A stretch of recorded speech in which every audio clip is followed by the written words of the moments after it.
TV presenta Distrito Independiente. Bienvenidos, estamos iniciando un día más de Distrito Independiente en Vivo TV, aquí en Curicó, y haciendo siempre temáticas importantes de conocer, de discutir, y con invitados muy interesantes como siempre. Y hoy, Elsa, tenemos un invitado muy bueno. Sí, un invitado muy bueno, un gran amigo y un gran profesional. Él es Ricardo Castro, ingeniero agrónomo, también magíster en ciencia, doctor en ciencia, y tiene un conocimiento y un saber muy grande en el tema de la agroecología. Así que bienvenido, Ricardo, aquí al programa. Llevamos bastante años trabajando juntos, educando en este tema, sobre todo en el tema de los transgénicos y el tema de los plaguicidas y cómo esto afectan a la salud de las personas. Hoy queremos hacer un programa especial en este día para ir profundizando en estas temáticas. Ricardo, las preguntas de rigor. En este programa vamos a ir haciendo un paralelo ya entre lo que es la agroindustria y lo que tiene que ver con la agroecología, porque muchas veces se tienden a confundir. Como el producir alimentos es como producir alimentos nomás, pero hay una diferencia grande cómo los producimos, para quiénes los producimos y qué es lo que estamos produciendo. Sí, bueno, primero que todo agradecer la invitación, ¿cierto? Felicitarlos por este tipo de instancias independientes donde se pueden conversar de estos temas, ¿cierto? Sin mayor problema. Y efectivamente estamos en crisis, ¿cierto? Y me parece muy relevante que podamos conversar de esos aspectos en el Día de la Tierra, así que les agradezco mucho. Bueno, tenemos un problema importante, ¿cierto? Tenemos una creciente población mundial, ¿cierto? Que está cada vez más exigiendo mayor cantidad y calidad de productos, ¿cierto? Con expectativas de vida, ¿cierto? De formas de calidad de vida muy demandantes de energía, muy demandantes de alimentación, y lamentablemente la forma en la cual hemos estado manejando los recursos naturales no ha sido la más correcta, ¿cierto? Lamentablemente todo el sistema de producción de alimentos actual, ¿cierto? Conocido como la agricultura convencional o la agroindustria, es una respuesta, ¿cierto?, a los problemas que hubieron post Segunda Guerra Mundial, ¿cierto? Pudimos incrementar la productividad, simplificando los ecosistemas, reemplazando servicios ecosistémicos importantes con subsidios energéticos como los fertilizantes, los pesticidas, pero lamentablemente la productividad o el manejo de los ecosistemas de esa forma no es sostenible. Estamos disminuyendo cada vez más la capacidad de la tierra, las expectativas productivas, en un mundo en el cual vamos a necesitar cada vez producir más, entonces estamos en un problema importante. ¿Y cómo se produce esto, Ricardo? Porque se supone que si le ponemos más fertilizante a la tierra o si aplicáramos más tecnología, supuestamente deberíamos estar produciendo más y mejor, pero vamos como para el otro lado, a la inversa. Sí, bueno, eso es parte de la concepción cartesiana, de alguna forma, de la ciencia que fue construyendo este nuevo sistema productivo, ¿cierto? Esto de poder separar los aspectos en distintos compartimentos, ¿cierto? Y ver a la planta, ver al ecosistema, ver a la naturaleza como entidades distintas, o los procesos en los cuales ellos están involucrados, observarlos, ¿cierto?, como procesos que están separados de otros, ha sido un gran error, ¿cierto? Lamentablemente la sobrecarga, ¿cierto?, de fertilizantes sintéticos ha generado un importante desequilibrio en las poblaciones de microorganismos, que son los que están encargados de mineralizar estos nutrientes para que estén disponibles para la planta y después para la nutrición humana, ¿cierto? Entonces, el primer error ha sido simplificar los ecosistemas, ¿cierto? Eliminar las plantas, ¿cierto? Este suelo desnudo, este suelo sin ni un pasto que les gusta muchas veces en el campo, o que de alguna forma nos han enseñado, ¿cierto?, que es la mejor forma de manejar un campo, es la peor, ¿ya? Lamentablemente, si eliminamos las plantas, si eliminamos la biodiversidad microbiana o la biodiversidad de organismos del suelo, vamos a estar eliminando esta capacidad del ecosistema de poder mineralizar estos nutrientes y por lo tanto nos vamos a hacer cada vez más con mayor necesidad de los fertilizantes sintéticos. O sea, Entonces es como un círculo vicioso, ¿cierto? O sea, mientras más requiero fertilizantes sintéticos, más estoy dañando la tierra. Claro, o sea, esta creencia o esta forma de hacer agricultura, de pensar que eliminando los bichitos que hay en la tierra se va a producir mejor, está atentando precisamente a la producción de los alimentos, porque Sí. esos bichitos cumplen una función en el suelo. Tal cual. De hecho, entre el día lunes y hoy, ¿cierto? Hoy día finalizó, la FAO organizó un simposio internacional de la biodiversidad del suelo, ¿ya? Las principales conclusiones de tal evento fueron que la única forma de asegurar la salud humana y de hecho disminuir todos los problemas del cambio climático es acumulando carbono en el suelo a través de la actividad biológica del mismo, ¿cierto? Se hacía un llamado de alguna forma a generar sistemas de producción que promuevan la biodiversidad del suelo con tal de asegurar todos los servicios ecosistémicos de los cuales los que dependen, ¿cierto?, de esa biodiversidad, tales como el ciclaje de nutrientes, tales como la estructura del suelo, tales como la capacidad de infiltración de agua y gases, tales como la circulación o distribución, ¿cierto?, de la materia orgánica en el suelo, y entre otros varios. Entonces hace un llamado primero a conocer qué biodiversidad del suelo, por qué es tan importante, por qué es tan diversa. De hecho, es el 25% de toda la biodiversidad del planeta y sin embargo conocemos el 1% de ella. De hecho, conocemos más de la biodiversidad del fondo marino que de la biodiversidad de los suelos. Entonces, eso es una realidad. Y una de las prácticas que se promueven o que se hace el llamado es a aumentar la biodiversidad del suelo, ya sea a través de enmiendas biológicas, que puede ser inoculando microorganismos, ¿cierto?, de suelos ricos, ¿cierto?, o de compost o de guanos tratados, ¿cierto?, poder utilizar también estas preparaciones con algas.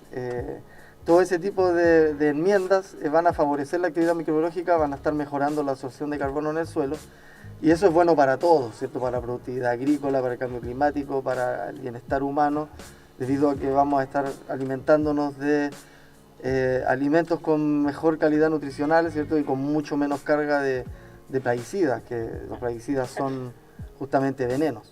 Pero hay un tema como con la educación en el fondo de los ingenieros agrícolas o también de los técnicos, que se les enseña el otro formato y este formato no aparece mucho en las escuelas agrícolas en general. Hay un mito ahí como que solo ese sistema sirve o aporta para alimentar al mundo, como que si no lo hacemos así no va a haber comida en 10, 15 años más. Es una cosa como bien... Sí. Es una contradicción. No, es que ese fenómeno se da justamente porque es más que la ciencia hacerse cargo de investigar cuál era el efecto del sistema convencional. Fue el sistema convencional el que a través de la propaganda, ¿cierto?, fue cambiando de alguna forma los paradigmas. Hoy en día uno va al campo y la gente en el campo le pregunta a uno si es posible o no hacer agricultura sin echar líquidos, ¿cierto? Cuando la pregunta debería ser al revés, ¿cierto? Si podemos o no seguir haciendo agricultura aplicando líquidos, ¿cierto? Ese es el tema. Entonces muchas veces la ciencia también estuvo de la mano de la propaganda, cuando mucha de la ciencia que se hacía era para validar o no la efectividad de tal o cual pesticida, tal o cual fertilizante, pero no en observar los efectos en el sistema completo de la red trófica del suelo. Entonces, la red trófica del suelo es bastante compleja y muy diversa y a su vez muy dinámica. Entonces cualquier cambio que hagamos, ya sea en la cantidad o calidad de los nutrientes que existan, o si directamente estamos aplicando tóxicos, vamos a influenciar negativamente esa biodiversidad. O sea, de alguna forma nos quedamos solo mirando si la plantita crecía y si ya nos dio un choclito o dos, ya estamos bien. Y lo Sí, demás tal cual. lo miramos. Lo único que se medía eran los factores cuantitativos productivos, ¿cierto? En vez de medir si la planta tenía los mejoramientos genéticos, por ejemplo, van en ese lado.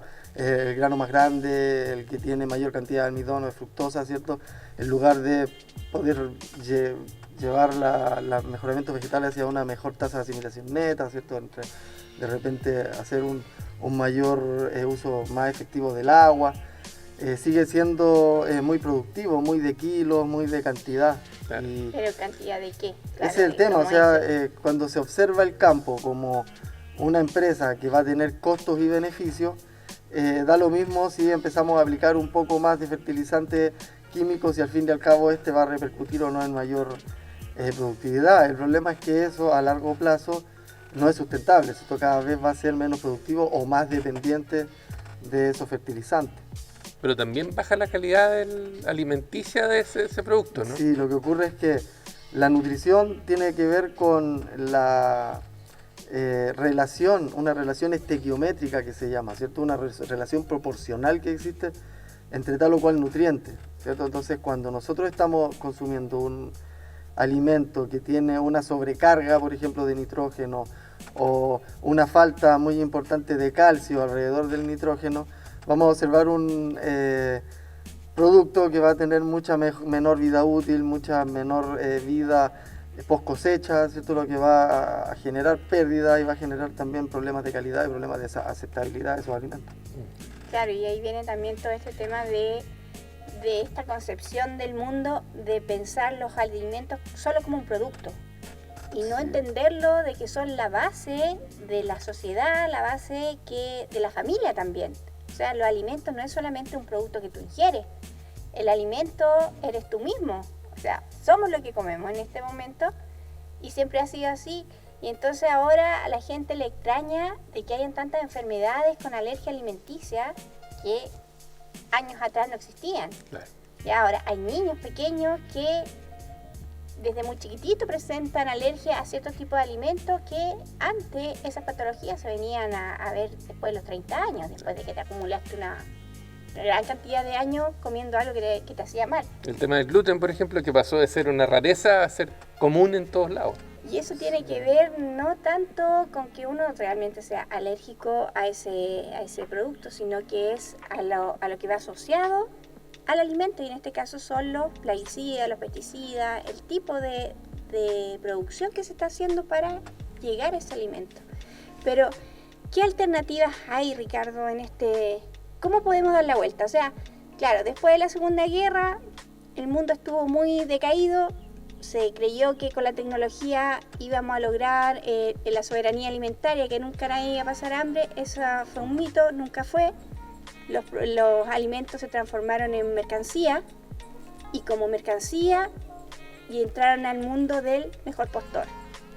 Y en ese mejor postor siempre están los monopolios transnacionales tratando de acaparar estos alimentos como producto y venderlos de la forma más rápida posible, obviando todo el tema de la calidad, obviando también si esos alimentos están llegando a todas las personas. Sí, lo que sucede es que al simplificar un ecosistema y al no contar con los servicios ecosistémicos se hace dependiente de los subsidios energéticos. ¿Qué pasa? Que los subsidios energéticos son un gran negocio, ¿ya?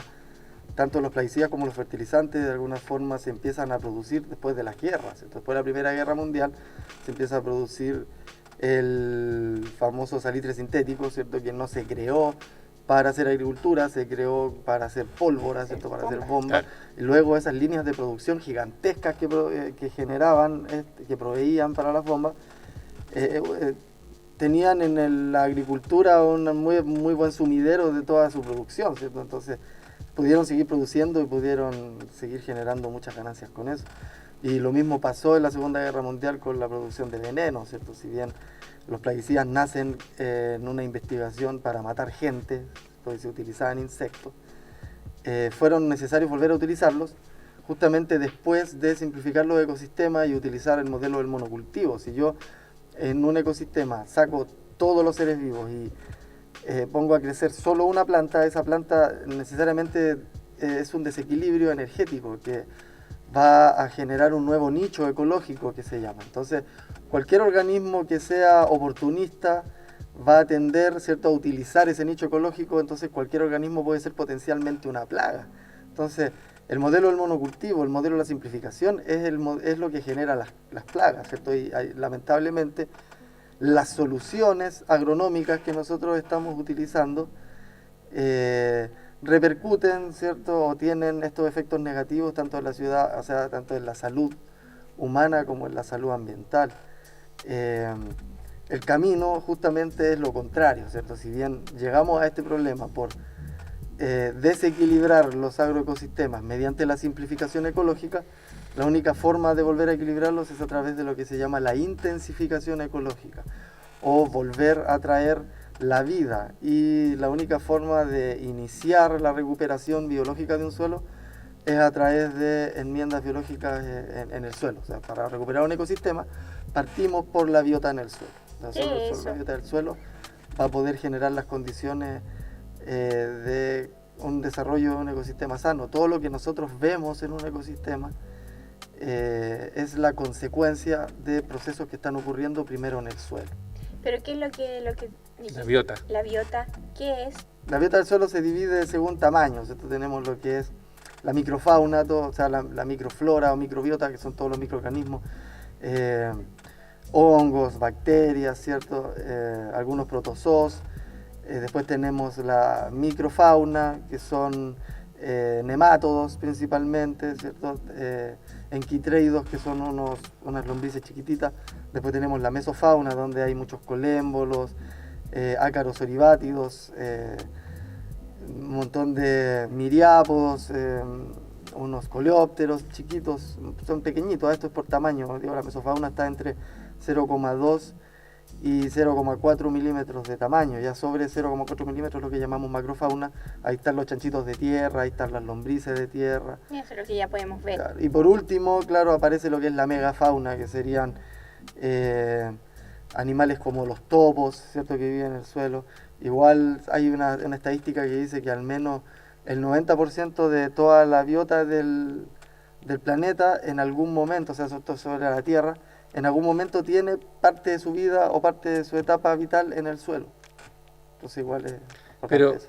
al hacer esta recuperación, pensando un poco en el tema alimentario, ¿podemos seguir produciendo comida suficiente? Obviamente no de la forma que lo estamos haciendo ni en las cantidades de pérdida que hay hoy día, pero ¿se puede hacer? ¿Podemos alimentar al mundo que viene? Sí, de hecho las investigaciones últimas, porque como les decía, todo esto de la validación del sistema convencional viene más por propaganda, más por propaganda que por ciencia. Es marketing. Claro. Pero cuando se empezó a hacer ciencia, ahora últimamente los datos arrojan resultados que favorecen, ¿cierto?, a la actividad agroecológica. O sea, por ejemplo, hay un estudio que salió en el 2020, muy interesante, una revisión a nivel mundial, donde indican que con el 20% que se deje disponible de un agroecosistema en recuperación, ¿cierto?, para estructuras de amortiguación biológica que se llaman cultivos de cobertura, cercos vivos, corredores biológicos, tener flores, ¿cierto?, en el campo, con el 20% del terreno que se utilice para eso, ya se está disminuyendo la necesidad de consumo de servicios energéticos a un 100%. ¿Cierto? Cuando te dice servicios energéticos, son fertilizantes. Claro, subsidios energéticos, como fertilizantes, maquinaria, tecnología o los plaguicidas, ¿cierto? Todo lo que se paga. Exacto, todo eso de alguna forma la naturaleza lo otorga, ¿cierto? Si nosotros tenemos megafauna y macrofauna en el suelo, no vamos a necesitar maquinaria, ¿cierto? Si tenemos mesofauna y microfauna en el suelo, no vamos a necesitar de fertilizantes, ¿cierto? Si tenemos un sistema diversificado de plantas, vamos a tener exudados radicales o sistemas de rizósferas distintas, con distintas riquezas, que van a tener distintas microbiotas, lo que le llaman microbioma de la planta, ¿cierto? Que a su vez también genera distintas dinámicas en el suelo a la hora de la transformación de los nutrientes o a la hora de la metabolización del carbono. En este caso entonces sería como ya ir terminando con esta tecnología y como con esta creencia antigua de pensar que mientras más compremos y pongamos en la tierra, mejor producción vamos a tener. O sea, hay que volver a cultivar, a la a agricultura. sembrar a la agricultura campesina. Sí, tal cual. La agricultura antigua. tradicional campesina siempre fue agroecológica, ¿cierto? Hay muchos autores de la agroecología que reconocen esto y indican que la agroecología no nace de la ciencia. De hecho, la agroecología no es una creación de la ciencia, sino que la agroecología es una recuperación, ¿cierto?, de técnicas y prácticas ancestrales que se fundamentan en la ciencia, ¿tá? Pero de alguna u otra forma es recuperar lo que se hacía. Es como la experiencia, ¿no? Es Sí, como tal cual. la experiencia acumulada de millones de años de gente que estuvo cultivando Sí. y que un año puede que le dio, ¿no? Al otro año lo mejoró y así va creciendo. Claro, No ese es nuevo. saber. es una carga cultural al final que se va traspasando y se va construyendo según el clima, el Las lugar, rotaciones el de tipo de cultivo suelo. no son nuevas, ¿cierto? Esperar las lunas para las podas no es nada de nuevo, ¿cierto? Claro. O sea, el agricultor, el que siempre estuvo Vinculado a la tierra, ¿no? Claro, estuvo conectado, que estuvo en desarrollo junto con su entorno, pudo observar y reconocer, ¿cierto?, todas estas diferencias, estas características específicas de su entorno local y pudo adaptar, ¿cierto?, sus prácticas, incluso hasta sus gustos culinarios, ¿cierto?, dependiendo de las posibilidades de la biodiversidad de los entornos Claro. locales. Sí, hay que entender que también los alimentos son un componente cultural que aglutina a las Exacto. comunidades. Por O eso sea, que no es hay lo mismo platos chilote típicos, o del norte ¿cierto? o del centro. Entonces esta búsqueda, por ejemplo, del monocultivo, de la agricultura tradicional que busca homogeneizar los sistemas productivos, va justamente en contra, en desmedro de todos estos saberes campesinos locales o de el poder utilizar la biodiversidad local de forma distinta. Finalmente los monocultivos en el fondo fuerzan al terreno a producir de repente algo que no está preparado para producir solo porque tiene mejor precio en la exportación. Pero Justamente. finalmente el terreno no está preparado para eso y termina como obligándolo a dar cierto Sí, fruto, tal ¿no? cual, y lo puedes forzar, o sea, si tienes los medios económicos, compras los subsidios energéticos que necesites y lo haces producir. Ahora lo único que importa es que esa producción sea lo suficientemente rentable para que sea mayor a tus costos, nada más. Entonces ahí no hay ningún otro tipo de análisis, si Claro. era el mejor suelo, si esto le servía o no a la comunidad, si iba a generar más o menos trabajo. Eso no tiene absolutamente nada que ver a la hora de una decisión y por Claro. eso que es muy poco sustentable. Es producto y precio, nada más. Nada más. Claro, y lo mismo como... Y también no es solo producto y precio, es cómo vamos destruyendo los territorios y en el destruir los territorios, también cómo vamos destruyendo las comunidades. Nosotros lo podemos ver claramente aquí en la costa, como el tema de los monocultivos de pino. Tomaron una gran cantidad de terrenos que antes eran destinados precisamente al cultivo de trigo, al cultivo de los porotos, al cultivo de lentejas, leguminosas, y ahora esos cultivos están muy mermados y los pinos creciendo a destajo. Pero ¿cómo le hacemos la vuelta? Es como, de alguna manera el diagnóstico ya está claro. Quizás antes, claro, como tú decías, no estaba comprobado y aún se le ponía fe a esta cosa tecnológica. Pero ahora está comprobado de Sí. que no, que esta otra forma de hacer agricultura, que es la agroecología, sí produce más y produce mejor. Entonces, ¿cómo le hacemos la vuelta o qué se propone de alguna manera para poder trabajar con la gente y hacer el cambio? Yo creo que se reduce en dos palabras, ¿cierto? Flores y compost, ¿cierto? Si a un campo le metemos compost, vamos a incrementar inmediatamente la actividad microbiológica y si metemos flores, vamos a incrementar el número de visitas de organismos benéficos como polinizadores o enemigos naturales de plagas, ¿cierto? Vamos a promover también una mayor diversidad de exudados de las raíces que va a permitir una actividad microbiológica mucho más dinámica. Entonces el llamado es a reverdecer, es a evitar los suelos desnudos, ¿cierto? Ese es como el peor pecado que puede haber. Meter pasto, ¿cierto?, a las entrehileras, meter plantitas a la sobrehilera, meter flores para que esté lleno de bichitos, ¿cierto? Las últimas investigaciones, por ejemplo, han arrojado que mientras más microbios en el suelo, menor es la tasa de incidencia de enfermedades en el suelo, e incluso va más allá, indicando que las enfermedades del suelo nacen justamente de la especialización de estos microorganismos a los cultivos que se repetían, simplificando el ecosistema, simplificando también el aporte de las plantas al suelo. Entonces los organismos se transformaron no debido a que el organismo sea malo, sino debido a un desequilibrio poblacional, se transforman en plagas o en enfermedades que no ocurrirían en sistemas más diversos, porque los sistemas más diversos tienden a controlar las poblaciones de cualquier organismo que empieza a ser más dominante que otro. Claro, es como esta lógica también como el sistema completo, ¿no? Ujú. Como de monopolizar y uniformarlo todo. Ujú, claro. Y en eso de monopolizar y uniformarlo todo vamos perdiendo diversidades, vamos perdiendo o como desdeñando aquello que es distinto. Ya, eso que se hace en la agricultura también se traspola al tema social, ¿no? Es como el uniforme, el único producto, el marketing, y que toda la gente quiera esto, y todo lo que no sea parecido es como dejarlo fuera. Entonces, de alguna manera hay que ir rompiendo como estas lógicas, ¿no? De monopólicas y también de discriminación. Sí, más un poco ir comprendiendo cómo son las dinámicas biológicas, ¿cierto? En todos los sistemas. Nosotros mismos, los humanos, nuestro sistema biológico también depende, ¿cierto? De un montón de otros organismos, ¿cierto? Tenemos una flora intestinal, ¿cierto? Tenemos una biota en nuestra piel.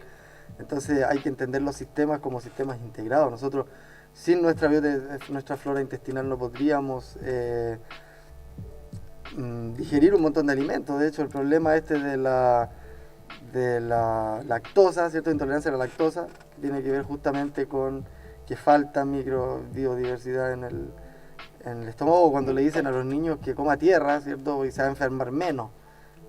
Son como mitos en el campo que están muy bien documentados en la ciencia, que efectivamente el niño al comer tierra va a aumentar su población de organismos en la flora intestinal, y eso le va a permitir poder digerir mejor forma los alimentos. Claro, este exceso como de limpieza que empieza a aparecer también, de desinfectarse para todo. Bueno, ahora estamos en pandemia, Claro, pero antes ya veníamos con los jaboncitos que matan todos los bichos. Eso al final va debilitando. Un niño que Exacto. juega en el patio, que come pasto, que toca el perro, va a estar mucho mejor preparado. Es lo mismo con un campo, exactamente igual. Mientras más biota tenga, mientras más biodiversidad microbiana, más resiliente, más fuerte y con mejor provisión de servicios ecosistémicos, que es al final de lo cual depende la productividad agrícola. Pero puede ser que en el fondo hoy día la agricultura no está produciendo para alimentar, sino que está produciendo solo como para producir intercambio económico. Entonces, no es que, por ejemplo, en la costa se esté plantando pino porque estemos preocupados de la población. No, Tampoco es el exceso de plantaciones del mismo tipo que tenemos en toda la región. Es más que nada negocio.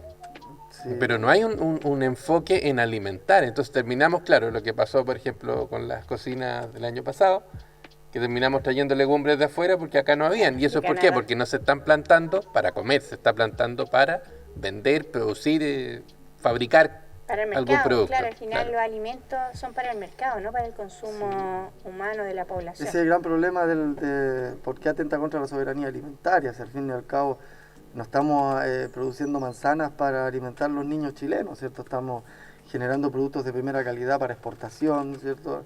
El niño chileno va a terminar consumiendo esa manzana de peor calidad, que es la que no pudo salir, ¿cierto?, a los mercados. La alimentación mundial no busca tampoco disminuir la pobreza o disminuir el hambre, ¿cierto? Que, si bien antes se prometió a través de la agricultura convencional que se iba a disminuir el hambre en el mundo, muchos estudios después indicaron que el problema no tenía que ver con la cantidad producida, sino con la distribución, ¿cierto? Hoy en día se sabe que 1/3 de todo el alimento que se produce se pierde o se pudre en el camino, ¿cierto? Y por otro lado, como bien le explicaba, hay una masa, ¿cierto?, de servicios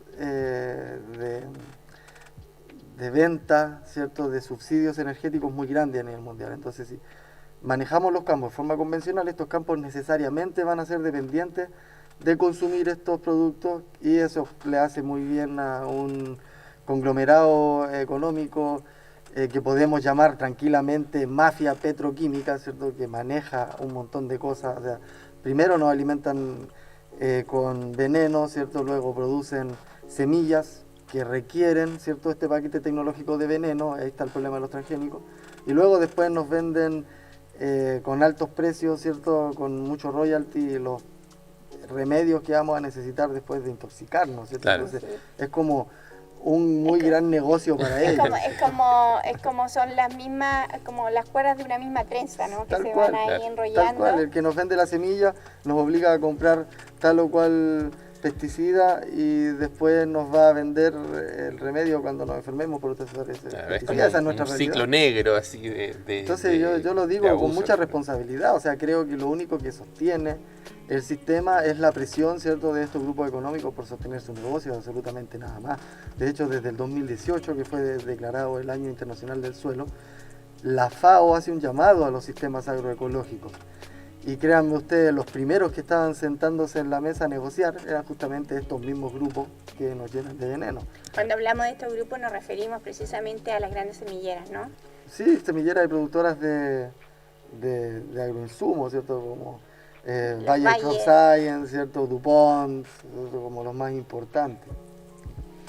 Pero claro, ellos tienen estos monopolios, quieren mantener su negocio obviamente a costa de todo, a costa de la salud, a costa del hambre de las personas. Y los gobiernos ahí se prestan, ¿no? Se prestan para seguirle el juego y seguir dándoles patentes, facilidades para que puedan seguir metiendo su negocio. O sea, ¿tú nos puedes explicar un poco este tema de los plaguicidas? ¿Cómo aquí en Chile existen plaguicidas que están prohibidos en otros países? ¿Cómo se da? ¿Cómo se permite? No, en Chile es bien interesante lo que aquí ocurre, ¿cierto? De hecho, la ley en Chile, que es del 83, lo que hace es proteger la inversión del dueño del sistema productivo, ¿cierto? Si el dueño de este sistema productivo asume o considera, ¿cierto?, que su inversión está en peligro, él tiene total libertad de hacer lo que quiera. De hecho, si él puede usar o quiere usar productos poco menos radioactivos, ¿cierto?, para proteger sus plantas, la ley a él lo faculta. Se lo permite. ¿Cierto? Y por otro lado, él puede solicitar protección estatal a su inversión a través del SAC, porque el SAC, más que regular, ¿cierto?, la actividad agrícola en Chile, lo que te hace en realidad es proteger la inversión, ¿cierto?, de los productores. Entonces lo que hace el SAC es justamente estudiar el caso que está siendo denunciado, ¿cierto?, de problemática de plaga, y si llega a declarar estado de emergencia, como les digo, pueden poner hasta una bomba atómica si quieren contra los bichos y la ley los va a amparar. Me acuerdo que hace un tiempo atrás, y me acuerdo que la gente también debe recordar, que a todos los que teníamos parrones en nuestras casas nos fueron a visitar los del SAC. Sí. Y nos pusieron unos productos, y la mayoría de esos parrones que estuvieron en nuestras casas después se secaron y murieron. Los que recibieron Este tratamiento. este tratamiento. ¿Y qué era lo que estaban persiguiendo en esa época, te En acordás? ese tiempo era una mosca que Si no, una polilla, supuestamente la era la polilla. Lobesia botrana, Esa. que tiene un montón de primos súper parecidos en Chile. O sea, para mí no ha sido una muy buena estrategia la del SAC, y también pienso que los principales beneficiados de esa política han sido los que están vendiendo los productos que el SAC recomienda, ¿cierto?, para el manejo, pero Sí. a nivel entomológico no sé si están hechos el número suficiente de estudios serios como para avalar lo que está haciendo el SAC respecto a la Lobesia botrana. Oye, Ricardo, mira, igual ya nos está quedando poco tiempo y hay un tema súper importante que tiene que ver con el TPP, nosotros ya lo habíamos explicado, y dentro del TPP viene todo este tema de la privatización de la semilla, ¿ya? Sí, sí, sí. Y por ahí están los detractores siempre diciendo, ya, pero en ninguna parte sale eso. Pero sí sale, de otra forma, ¿ya? Y tiene que ver con esta coherencia regulatoria que en el momento de aprobar el TPP, si es que se llega a aprobar, ojalá que no, Chile tiene que ratificar la UPOP. ¿Tú puedes explicar lo que es la UPOP? Porque en el tema este de los Sí, sí, sí. obtentores vegetales, a veces la gente se pierde. Así, Sí, ¿qué sí, es sí. low pop? ¿Qué es un No, ostentor mira, vegetal? lo que está ¿Y cómo se ocurriendo- privatiza la semilla a través de esa ley? Claro, lo que está ocurriendo en Chile igual es bien interesante. Estamos como una trampa detrás de otra trampa, ¿cierto? Por un lado, si nosotros logramos ratificar el TPP-11, ¿cierto? Vamos a evitar cualquier tipo de soberanía jurídica respecto a cualquier litigio que tenga alguna transnacional con el Estado chileno, ¿ya? Y lo segundo es que en una negociación que hicieron del pacto constituyente, incluyeron que de estar ratificado cualquier tipo de negociación internacional tiene que ser respetado por Por la la convención. nueva, claro, constitución. Entonces, de alguna forma estaríamos amarrados a sostener el TTP-11 si lograran ratificarlo antes de que se haga la constituyente. Y lo peor de todo es que el gobierno le ha puesto calidad de urgencia y en cualquier momento nos pasan el golazo como lo hacen siempre en el Estado. Bueno, el tema es que si llegan a aprobar o a ratificar el TPP-11, dentro del TPP-11, como bien decía Elsa, va como camuflado, ¿cierto? Este UPOP 91. Este UPOP 91 es un tratado que protege al derecho de ostentor. Esto quiere decir, si yo hago cualquier modificación de alguna entidad natural, yo podría patentarla. ¿Qué pasa? Que yo no puedo patentar cosas que ya existen en la naturaleza, pero sí puedo hacer a través de algún tipo de inversión bioquímica o biotecnología, porque en general le llaman desarrollo biotecnológico. Si yo hago algún tipo de mejoramiento que pueda probar, ¿cierto? Ya sea genético o en las características de esta planta, yo la puedo patentar y hacerme dueño de esa planta, ¿cierto? Entonces van a haber empresas, ya los hay, ¿cierto? Que se adueñan de distintas variedades vegetales que son a su vez las que exige el mercado. Entonces, primero inventan una nueva semilla que viene con royalty. Segundo, esta semilla para poder ser certificada tiene que ir con el paquete tecnológico que yo le estoy ofreciendo, que implica la cantidad de pesticidas y fertilizantes que yo les digo que tienen que utilizar. Y además yo soy la empresa que compra el alimento y que voy a exigir tal o cual semilla. Entonces es también dejar a los productores sin ninguna decisión respecto a qué quieren producir o no y cómo lo quieren hacer. Entonces están obligados a comprar tal o cual semilla, te están obligados a pagar todo el royalty que requieren de esa semilla y están obligados también a utilizar el paquete tecnológico, que lo único que va a hacer es deteriorar, ¿cierto?, las condiciones productivas de su campo. Sí, ahí hay un ejemplo que me lo contaba la Marión Nahuelpan. Ella es una guardadora de semillas y contaba que su abuelo en el sur plantaba trigo, tenía campos de trigo y que de repente le llegó una plaga al trigo, cosa que nunca le había pasado. Le llegaron estas plagas, pasó el tema de la plaga y al año siguiente llegó el INDAP ofreciéndole una nueva semilla que era resistente a la plaga. Pero para poder mantener esa semilla sin plaga, tenían que comprar estos otros insumos. El paquete. Claro. Sí, esa es la trampa. Entonces la trampa fue esa, a los trigos, a las variedades antiguas de semilla, lo hicieron desmejorar para poder apropiarse de ese terreno y empezar a plantar otro tipo de semilla de las que están patentadas, y dejaron amarrado a este señor cultivando un trigo que no era de él, que él desconocía, y que lamentablemente lo llevó a perder también el campo, porque después quedó endeudado Claro. y no pudo sostenerlo y lo terminó perdiendo. Claro, le piden el campo en parte de pagos. Y eso es parte de la trampa, porque cuando ellos ofrecen una calidad superior a través de una semilla, le dicen, ya, mira, la única forma de certificarte esa calidad superior es si tú manejas el cultivo como yo te digo. Entonces eso implica que tengas que aplicar todo este cóctel, ¿cierto?, de agroquímicos que yo te voy a ofrecer. Eso es lo que se llama el paquete tecnológico. Y resulta que ese es el mercado de fondo, ¿cierto? Estas empresas no ganan vendiendo la semilla, ganan vendiendo el paquete tecnológico. Entonces ahí es donde está la trampa. El problema no es la semilla. Sí, porque hay que Claro, el entender- problema no es la semilla. No, porque la semilla en forma natural se da en la tierra. Sí, sí. Más, yo no sé si a ustedes le ha pasado, pero a mí siempre me pasa, es como que ya voy a cultivar aquí una plantita y la pongo y la cuido y la riego, no sé qué, pero para allá salió otra planta sola que nadie la cuidó, que nadie la regó, que nadie... Y esa será mejor que la que yo estoy aquí atendiendo Sí. y crecen solas. Entonces, de alguna manera, el tema de la vida y como esta busca el camino, Tal cual. no lo pueden controlar. Sí. Y la única manera que el mercado tiene o el sistema tiene para controlar la vida es generando estos cócteles venenosos precisamente para que no exista más vida que aquella que ellos quieren que se produzca, que las condiciones que ellos se produzcan. O sea, está el tema ahí, el control. Esto nomás. Y con ellos van arrasando todo lo que es saberes ancestrales, formas Sí, de vida, sí, territorio, ecosistemas, ecosistemas, comunidades, Tal cual. todo en función de un mercado. Es que hay todo un camino, en realidad nosotros estamos como a medio camino del plan, en el fondo que uno ve que viene.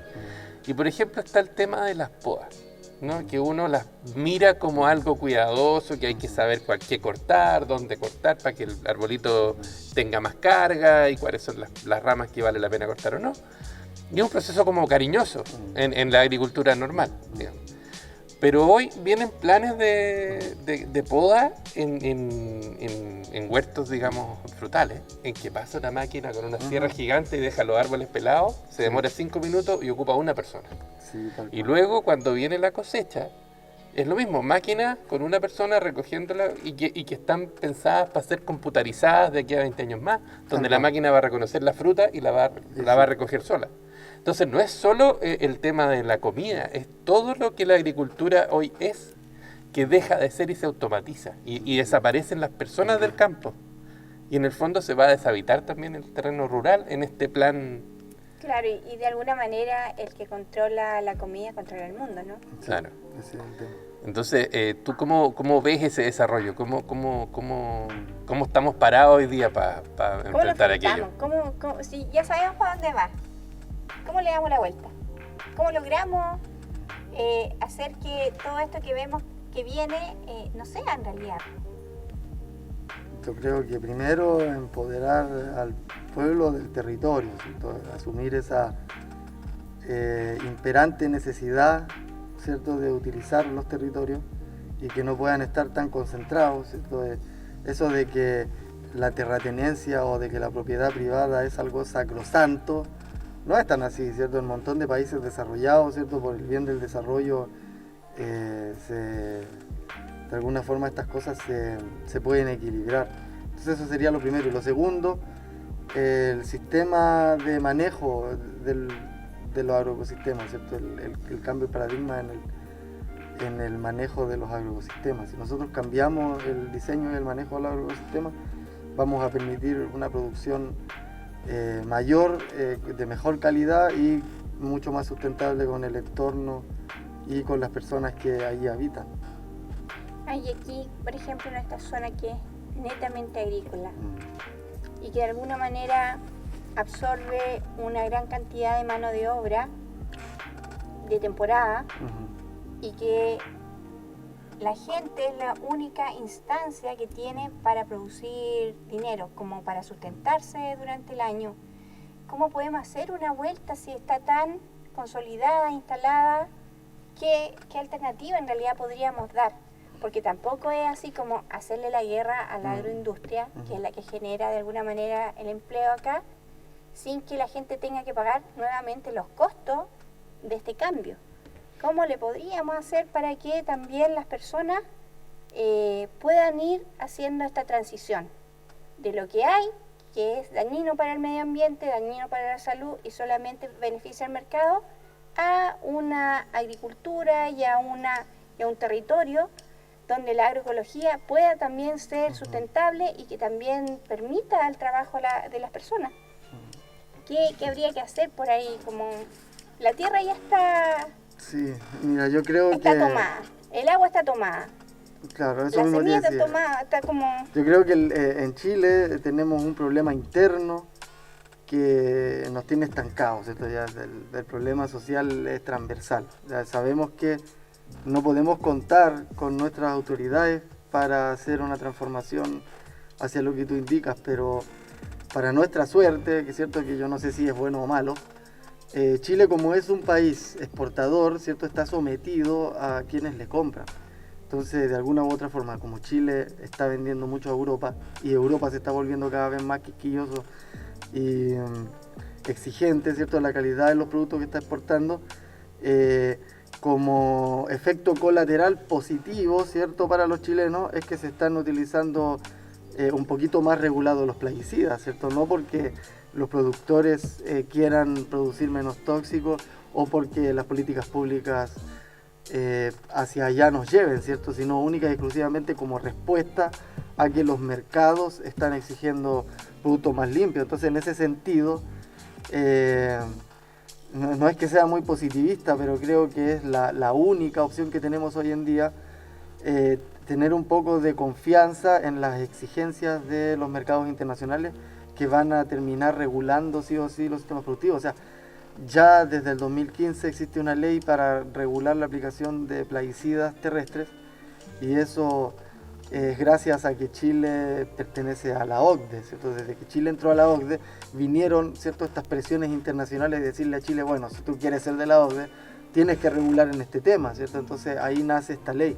Entonces, así como colateralmente esa ley nos ha beneficiado en algo, al menos existe esa herramienta de defensa de la ciudadanía en contra de la aplicación de veneno, podemos esperar otro tipo de mejoras justamente por las presiones internacionales, ya que Chile va a tener que seguir avanzando en un ecosistema globalizado y va a tener que cambiar un poco esa política de patrón de fondo que existe internamente aquí en Chile. Claro, ya no van a poder hacer lo que quieren, pero igual siguen haciendo lo que quieren. Yo estaba pensando en eso que tú decías, que al final dependemos de la conciencia del consumidor extranjero para que en Chile se regulen las condiciones en que se producen los alimentos.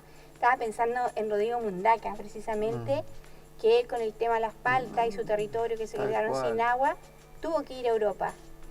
Y allá en Europa, hablando con los organismos competentes, logró hacerle entender que esa palta que ellos compraban era a costa la calidad de vida de las personas del territorio.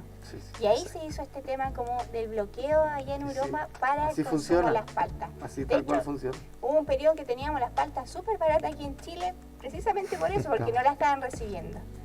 Pero ahora ya nuevamente el tema se escapó. Ya. Pero por ejemplo en este momento que estamos como va a iniciar de nuevo la campaña constituyente, vamos con la nueva constitución y todo lo demás, ¿habría que en algún momento regular, tratar de poner ahí algún artículo, algún mandato que permita en el fondo a Chile primero fabricar o producir comida para el país y luego la exportación, y no este desbalance que tenemos hoy día, que todo se planta para exportar nomás? Claro. Sí, yo creo que hacer un llamado hacer caso al llamado de la ONU respecto al desarrollo sustentable y los puntos que indica, y hacer caso al llamado de la FAO respecto a que está llamando con urgencia a mejorar los sistemas productivos, a intensificarlos ecológicamente, a promover actividades agroecológicas, justamente para asegurar la sustentabilidad del mismo en el tiempo. Eso. Bueno, vamos a ver cómo lo ponemos. Hay una organización aquí a nivel mundial que se llama Los Derechos de la Madre Tierra. Y dentro de esa organización a nivel mundial hay gente que está incidiendo precisamente en los procesos de cambio de constitución para poder poner ese mandato, ese artículo dentro de las constituciones de los países. Bueno, como las constituciones no cambian así como muy a menudo, claro. Las que sí han logrado incorporar este mandato son las constituciones de Ecuador, y gracias a ellos pudieron proteger la selva amazónica del Ecuador contra las petroleras. Sí. Y Bolivia es el otro país que logró ponerlo, y que con eso también logró evitar que se instalara Monsanto y todo su paquete agrotecnológico ahí en Bolivia. Y han logrado tener, Bolivia es el único país que tiene soberanía alimentaria real, o sea, ellos no necesitan a ningún insumo extranjero para poder alimentar a su población, de hecho, es más, les sobra. Así que por ahí va el tema de cómo logramos proteger a la naturaleza de este sistema depredador. Cuéntanos un poco ¿En qué están ustedes ahí con los amigos? Yo te conozco de la universidad, pero ese es un tema, ¿no? Que es como ya el tema como más formal. Ustedes igual tienen un grupo de amigos que están tratando ahí de hacer este tema de agroecología y de educación a los campesinos. Más o menos, ¿cómo va cuando ustedes se relacionan con la gente? ¿Es bien recibido? ¿La gente le hace sentido? ¿O todavía hay mucha resistencia Sí, como hay un a tema, volver al claro, hay un anterior? tema todavía de desconfianza que existe en los campesinos hacia cualquier tipo de institución formal, ¿cierto? Ellos piensan que cualquier tipo de agrupación va a ser una empresa que va a querer estafarlo, ¿cierto? O si uno es una institución gubernamental, va a querer también meterles algún crédito, ¿cierto? O sea, lamentablemente... Pero tienen razón en ese sentido, Claro, de tener lo han visto. la oreja. Lamentablemente el Estado ha hecho eso, entonces son justas las sospechas de los pobladores, pero en general cuando uno habla de prácticas agroecológicas, los productores agrícolas, que son los que están en la tierra, los que están con las manos en la tierra, que conocen la tierra, ya entienden estas cosas, ¿cierto? No se las llega a explicar con otros nombres o con palabras más técnicas, pero ellos de alguna forma ya intuyen cómo son los procesos, cómo se manejan y de alguna forma ellos los comprenden. Entonces no es difícil para ellos poder entenderlos o capturar, ¿cierto?, la esencia de los distintos planes de manejo que uno pueda recomendar.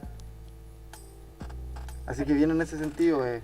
Y estos productores a los que ustedes van como reeducando o reinformando, ¿qué es lo que producen, por ejemplo? ¿Cuáles son las matrices en las que ellos se mueven de producción? No, mira, hemos trabajado con viticultores, con pequeños productores de berry, con pequeños productores de hortalizas, ¿cierto? Actualmente uno de los de nuestro grupo en Talca está con un grupo de productores agroecológicos haciendo distribución con cadenas de comercialización corta. Hemos estado haciendo asesoría para distintos proyectos, como un proyecto de la Corfo que están produciendo un sistema de compostaje medio robotizado, también lo estamos haciendo. O yo personalmente que estoy enfocándome en proyectos de restauración, ¿cierto?, de ecología del suelo para sistemas productivos. Y lo que hemos hecho también en conjunto con ELSA, que son estas charlas de la ley de plaguicidas, ¿cierto?, para informar a las poblaciones rurales respecto a los derechos que existen, sí, para que puedan defenderse, ¿cierto?, frente a la aplicación indiscriminada de veneno. Y en eso hemos estado, pero desde que partió todo este problema, más allá de participaciones online o virtuales, no se ha podido hacer, ¿cierto? No se ha podido hacer poco trabajo en el territorio, pero igual ahí estamos haciendo lo que se puede. Sí, pues haciendo ahí toda la resistencia posible, sí, dentro de este nuevo marco, claro, de los años del COVID. Sí, igual yo creo que este nuevo marco de los años del COVID va a despertar una conciencia a nivel general, a nivel mundial, respecto a la sustentabilidad de los sistemas naturales y el bienestar de la salud humana, ¿cierto? Se va a empezar a valorar la naturaleza de otra forma y creo que el único camino a seguir post-COVID es el de respetar a la naturaleza, a sus patrones y cambiar los modelos de los sistemas productivos. Claro, y entender también que la soberanía alimentaria parte también por uno. Sí. Más allá de que tú logres hacer que la lechuga salga o no, claro, es cambiar el chip en la cabeza, sí, y creerte que tú, sí, puedes, sí, plantar una lechuga y, sí, hacer que salga. Yo lo he visto, sí, con muchas personas, bueno, a través del colectivo Mujeres, que están haciendo este tema de las huertas en las casas, que empezaron a hacer compostaje, como que este periodo de COVID que los hizo irse, nos ha hecho en realidad irnos como para adentro y estar ahí como analizando para dónde va el mundo, para dónde va mi vida también, nos ha hecho tomar mucha conciencia de que hay cosas, acciones muy pequeñas que pueden, sí, cambiar la realidad. Y produce, sí, también una sensación como de alegría, como de estar un poco contactado con los ciclos, el estar mirando esta plantita, ver que, claro, crece, ver que ver qué da, qué se puede volver a reproducir, guardar la semilla, entrar como ese ciclo medio mágico casi. Sí, y lo otro también tiene que ver como con el tema precisamente de la subsistencia misma. Por Si supuesto. colapsa el sistema económico, Exacto, si seguimos con un mal gobierno, si estos mega ricos que no quieren pagar los impuestos en un momento quieren hacer algo peor para mantenernos controlados, lo único que nos queda a nosotros mismos es defendernos y producir nuestros propios alimentos. O sea, es como, tenemos que estar preparados para todo. La pandemia nos ha mostrado que estamos muy vulnerables a todas Estamos dependientes. las amenazas que pueden haber Sí. a la vida. Exacto. Oye, Ricardo, te agradecemos un montón venir aquí al programa. Siempre va a ser un gusto tenerte y que nos vaya aclarando conceptos, dudas y mostrando más o menos para dónde va el cambio. Así que gracias por acompañarnos y va a ser hasta un próximo programa. Exacto. Bueno, nos vemos. Gracias por haber estado hoy en Distrito Independiente. Gracias, Ricardo. Y los esperamos en un nuevo programa con otros temas para conversar.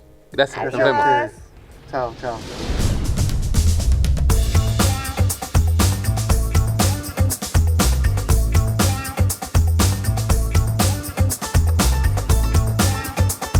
Vivo TV presentó Distrito Independiente.